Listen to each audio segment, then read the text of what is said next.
আসসালামু আলাইকুম প্রিয় শিক্ষার্থীরা। অনেকদিন পর কিন্তু তোমাদের জন্য আবার ভিডিও বানানোর জন্য এসে পড়ছি। অনেক তো তোমাদের গাইডলাইনমূলক ভিডিও ক্লাসগুলো দিলাম। তো রাজশাহী বিশ্ববিদ্যালয়ে যেহেতু তোমরা চান্স পেয়েছো, চান্স পাবে, তো রাজশাহী ইউনিভার্সিটির বাইরে হিসাবে তো আমারও দায়িত্ব রয়েছে, তাই না? তো তোমরা কারা দ্বিতীয় মেরিটে চান্স পেতে যাচ্ছ এবং মাইগ্রেশনটা কিভাবে হবে সকল বিষয়ে কিন্তু আমরা কথা বলার চেষ্টা করব। শুরুতে তোমাদের যেটা বলবো, অবশ্যই চ্যানেলটি সাবস্ক্রাইব করে পাশে থাকবা। যারা ফেসবুক থেকে দেখবা অবশ্যই ফেসবুক পেজটা ফলো করবা, আর তোমরা যারা ইউটিউব থেকে দেখবা অবশ্যই তোমরা কমেন্ট বক্সে ফেসবুক পেজটা অবশ্যই ফলো দিবা, কারণ হচ্ছে যে ওইখানে আমরা পোস্ট করে থাকি বেশি। আর ইউটিউবে তো সকল পোস্ট করা যাবে না, কারণ হচ্ছে রেস্ট্রিকশনের একটা বিষয় রয়েছে।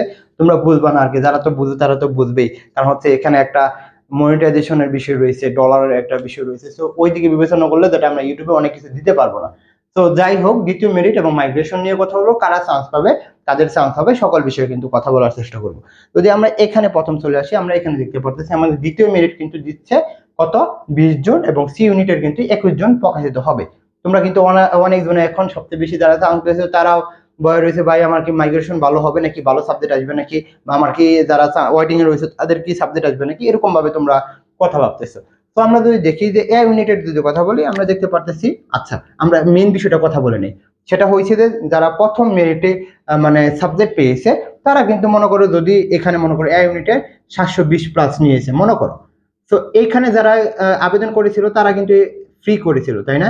ফ্রি করেছিল, তো ফ্রি করার কারণে কিন্তু সকলে আবেদন করছে এবং সাবজেক্ট পেয়ে গেছে। কিন্তু যারা অন্য বিশ্ববিদ্যালয়ে চলে যাবে, অন্য বিশ্ববিদ্যালয়ে চলে গেছে, তারা কিন্তু আর এখানে ভর্তি হয় না। তো তখনই কিন্তু এই দ্বিতীয় মেরিটের বা আসন ফাঁকা থাকে। তো এখানে যদি 700 প্লাস যায়, তুমি মনে করো যে এখানে সর্বোচ্চ গেলে 500 ভর্তি হবে, সর্বোচ্চ গেলে 500 ভর্তি হবে, এটাই স্বাভাবিক। আর 500 না ভাই, আরো কম, মনে করো 400 ভর্তি হলো। তাহলে যেটা হয় যে আমাদের তো জানি প্রতি শিফটে 900 প্লাস সিট রয়েছে। তো এই 400 পরে যারা থাকবে, সরি এই 400 তো চলে গেল, তাহলে সরি এই 400 ভর্তি হলো, তাহলে আমাদের মেরিট দিয়েছিল 720 পর্যন্ত। তো তখন যে সিটগুলো খালি থাকবে, তখন মানে নিচের গুলো উপরে যাবে, তখন হবে আমাদের মাইগ্রেশন। মাইগ্রেশন আর পিছনের গুলো যে সিট খালি থাকবে, তখন সেটা হবে আমাদের কি, ওয়াইটিং। সেটা হবে কি আমাদের ওয়াইটিং, তাই না? ওয়াইটিং হবে। তো এটা হচ্ছে মেন খেলা। তো দ্বিতীয় মেরিটে যদি কথা বলি, এই ইউনিটের নিয়ে আমরা সবচেয়ে বেশি কথা বলি, তো তো সেই দিকে যদি কথা বলি, আমরা মোটামুটি ধরে রাখতে পারো যে 1100 প্লাসের মতন যারা থাকবে, বা 1000 প্লাস তো চান্স পাবাই। 1100 প্লাস যারা রয়েছে তারা কিন্তু দ্বিতীয় মেরিটে ইজিলি চান্স পেয়ে যাবে। তোমরা ধরে রাখতে পারো যে 1100 প্লাস, আরো বেশিও দিতে পারে, এটা হয়ে যাবে। আর মাইগ্রেশন যারা রয়েছে তারা ধরে রাখতে পারো, তুমি যদি মনে করো ফার্সিও পেয়ে থাকো, যেটা হয়েছে ফার্সি বা উর্দু ভাষা সাহিত্য, এগুলো কিন্তু আসলে তেমন কোঠা নাই, কিন্তু আরবিক এগুলো তো কোঠা রয়েছে ইসলামী শিক্ষার মধ্যে। তো এইগুলোর মধ্যে যদি সাবজেক্ট পেয়ে থাকো, তাহলে তুমি কিন্তু আরো অনেক উপরে সাবজেক্ট পেয়ে যাবা। তো এটা হচ্ছে মেন। আর দিন শেষে যেটা হচ্ছে, সকলে চাকরি প্রিপারেশন নিতে হবে, একটা ভালো চাকরি পেতে হবে, তখন কিন্তু তোমাদের সাবজেক্টটা তেমন ভ্যালু করবে না যদি সরকারি চাকরির ক্ষেত্রে দাও। অবশ্যই তুমি যে জায়গায় রয়েছে ওই জায়গায় যদি তুমি সর্বোচ্চ দিতে পারো, তুমি ওইখান থেকে ভালো করবা। তো সাবজেক্ট তোমার এটা রয়েছে, এটা রয়েছে, ডিপ্রেশনে পড়বা, এরকম কিন্তু করার কোনো কারণ নাই। জাস্ট হচ্ছে তুমি যেখানে পড়বা ওইখানে ফোকাস দিবা, শুরু থেকে তুমি চাকরির প্রিপারেশন নিবা, তাহলে তো হয়ে যাবে, তাই না? তো এটা হচ্ছে তোমাদের মেন বিষয়, হচ্ছে তোমাদের সাবজেক্ট পাওয়া এবং হচ্ছে মাইগ্রেশনের বিষয়টা। তো যেটা হচ্ছে যে কয়টা মেরিট দিবে, কয়টা মেরিট দিবে এটা বলা যাবে না, কিন্তু যদি গণবিজ্ঞপ্তি দেয় অবশ্যই তোমাদের জন্য অবশ্যই একটা ভালো হবে।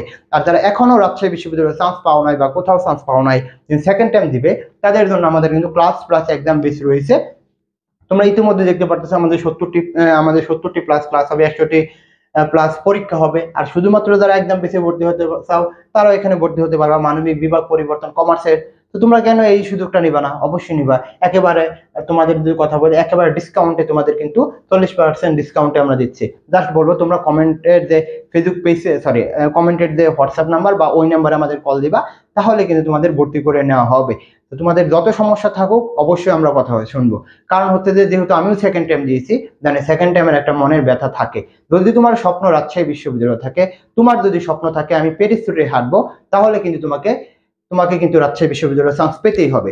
আর পাওয়ার জন্য যতটুকু করা দরকার তুমিও করবো, এবং আমাদের যদি গাইডলাইনটা ফলো করো তাহলে হবে। কারণ হচ্ছে তোমার দিকে কিন্তু এখন সেকেন্ড টাইম যারা দিচ্ছ, তোমাদের দিকে কিন্তু এখনো তোমার পিতামাতা তাকিয়ে রয়েছে। তারাও ভাবতেছে লাস্ট সময়, লাস্ট সুযোগ, আমার ছেলে অবশ্যই অবশ্যই পাবে, আমার মেয়ে অবশ্যই অবশ্যই পাবে।